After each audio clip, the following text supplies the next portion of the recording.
নমস্কার বন্ধুরা, কথা সিরিয়ালের আজকের পর্বে আমরা শুরুতেই দেখতে পাবো যে কথা চিত্রাকে আটকে দিয়ে বলে তুমি কোথাও যাবে না, আর তোমার প্রাণের বন্ধু স্মৃতি ফিরে এসেছে। এবার তোমার তো সব থেকে বেশি খুশি হওয়ার কথা, তাহলে তুমি পালিয়ে যাচ্ছ কেন?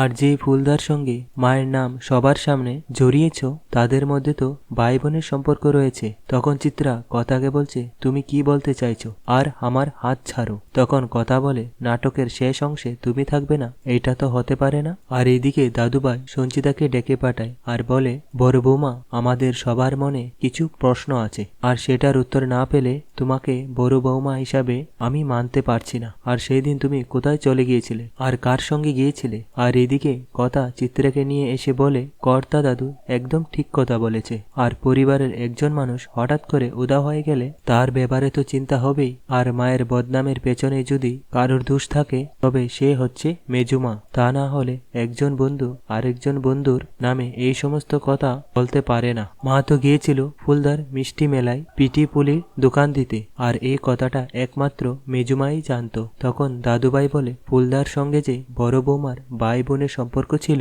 তার প্রমাণ কি আছে তোমার কাছে কথা? তখন চিত্রা বলে আমিও সেই প্রমাণটা জানতে চাই। তখনই কথা বলে প্রমাণ হচ্ছে ফুলদা নিজেই। এরপর ফুলদা উর্ফে মিস্টার রয় সবার সামনে এসে সঞ্চিতাকে বলে সেদিন তুই মেলাতে আসলি না। তখন সঞ্চিতা জানায় সেদিন আমি মেলাতে যাওয়ার জন্য বাড়ি থেকে বেরিয়েছিলাম, কিন্তু তারপরে দুর্ঘটনায় পরে আমি আমার সমস্ত স্মৃতি হারিয়ে ফেললাম। তারপর থেকে তো আমার জীবনটাই পাল্টিয়ে গেল। তখন অগ্নি অবাক হয়ে বলে তার মানে মিস্টার রয় হচ্ছে আমার মায়ের ফুলদা, আর আপনি আমার মাকে চিনেন? তখন ফুলদা বলে তোমার মা হিসাবে চিনি না, তবে সঞ্চিতার মা আমার ভিক্ষা মা। তখন মিহির চিত্রাকে বলে কতবার তোমাকে আমি সাবধান করেছিলাম, আজকে ছেলে মেয়েদের সামনে সম্মানটা গেল তো। এরপর সঞ্চিতা চিত্রাকে প্রশ্ন করে তুই সবাইকে আমার ব্যাপারে এই সমস্ত কথা বলেছিলিস? তুই তো আমার সব থেকে কাছের মানুষ ছিলিস এই বাড়িতে। আজকে আমি স্মৃতিশক্তি হারিয়ে কোথায় না কোথায় ঘুরিয়ে বেড়েছি, আর কত কিছু সহ্য করেছি।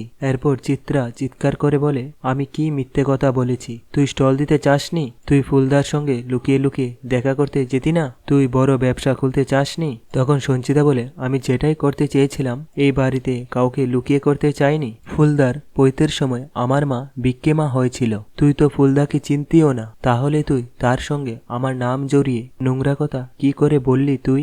এরপর অগ্নি বলে কথা আমাকে আগে সাবধান করেছিল, কিন্তু আমি ওকে বিশ্বাস করিনি। এরপর অঙ্কিত তার মাকে বলে মা তুমি বুঝতে পারছো অগ্নির থেকে ওর মাকে তুমি কেড়ে নিয়েছো, সেই জন্য আজকের থেকে তোমাকে আর আমি মা বলে ডাকবো না। তো বন্ধুরা, আজকের পর্বটি এখানেই শেষ হয়ে গেল।